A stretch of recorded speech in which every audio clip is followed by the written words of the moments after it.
100 vjet pas padrejtësive të konferencës së ambasadorëve në Londër, Bashkimi Evropian ka mundësinë të shpërblejë Shqipërinë. Komisioneri për zgjerim Stefan Füle u kërkon vendeve anëtare vot pro rekomandimit të Komisionit Evropian për t'i dhënë Shqipërisë statusin e vendit kandidat.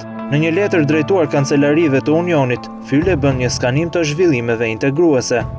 Që me ardhje në pushtet të kryeministrit Edi Rama në muajin shtator, qeveria ka treguar një përkushtim të vërtet dhe ka zgjeruar aktivitetin në qeverisjen dhe zbatimin e ligjit për reformat e saj.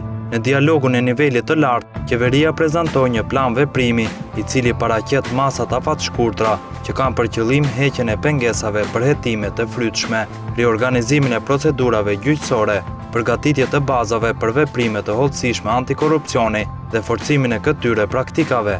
Qeveria gjithashtu nënvizoi qasjen e saj për administratën publike dhe reformën në gjyqësor.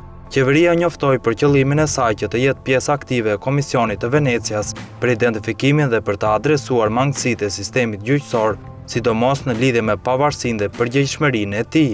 Ndërmasat e para të marra në kuadër të luftës kundër korrupsionit është takimi i koordinatorit kombëtar antikorrupsion për të përmirësuar mes tjerash organizimin institucional, ndërsa fushveprimi i mandatit të tij pritet të konfirmohet nga qeveria në ditët e ardhshme. Ai tashmë është përfshirë në hartimin e një strategjie dhe rruge të re veprimi në luftën kundër korrupsionit. Planet e para pritet të publikohen në fillim të muajit dhjetor. Për më shumë, një rrjet i pikave të kontaktit kundër korrupsionit është duke u ngritur në ministri dhe organe të tjera. Füle njofton vendet e Bashkimit Evropian për veprimet antikorrupsion të ndërmarra nga prokuroria për periudhën shtator-tetor, ku janë hapur njëmori hetimesh në sektor delikat, siç thekson ai, si policia, arsimi, shëndetësia, autoritetet lokale, sektori i taksave dhe doganave.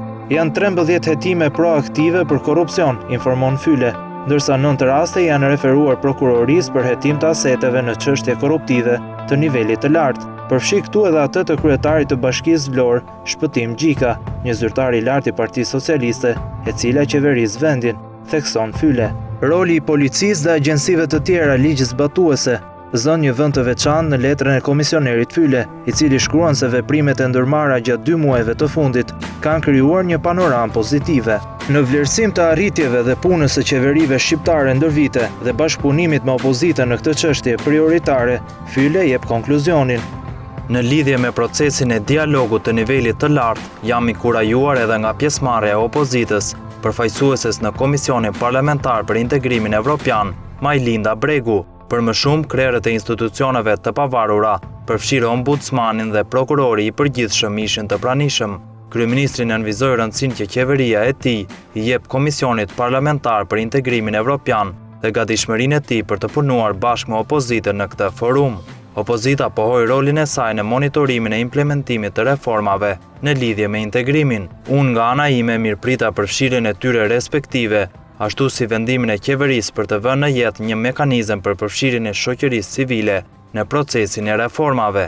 Mëtej në dialogun e nivelit të lartë, kryeministri premtoi të çojë përpara reformat dhe aspektet kyçe të theksuara nga Komisioni në Progres raportin e muajit tetor dhe vazhdimin mëtej të diskutimeve për këtë projekt në muajt e parë të vitit 2014. Pasi pata shansin të diskutoja me qeverinë dhe opozitën, jam i bindur që Shqipëria ka ndërmarrë hapa të rëndësishëm në forcimin e institucioneve demokratike dhe të nisë përpjekje të plot për reforma të mëtejshme.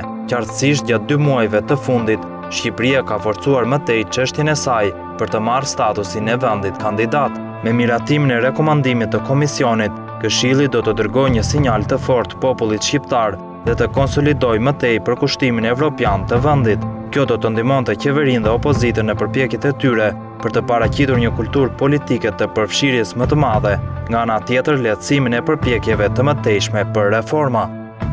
Vendimi për statusin e Shqipërisë pritet të merret në ministerialin e 19 dhe 20 dhjetorit në Bruksel, por në mënyrë që Shqipërisë të rekomandohet hapja e negociatave me Bashkimin Evropian, duhet të mbahen parasysh 5 prioritete: vazhdimi për zbatimin e reformës në administratën publike, veprime për pavarësinë dhe efikasitetin e gjyqësorit, vendosmëri në luftën kundër korrupsionit, të bëjmë më shumë përpjekje në luftën kundër krimit të organizuar, masa për të forcuar të drejtat e njerëzit, komunitetit rom dhe zbatimin e të drejtave të pronave.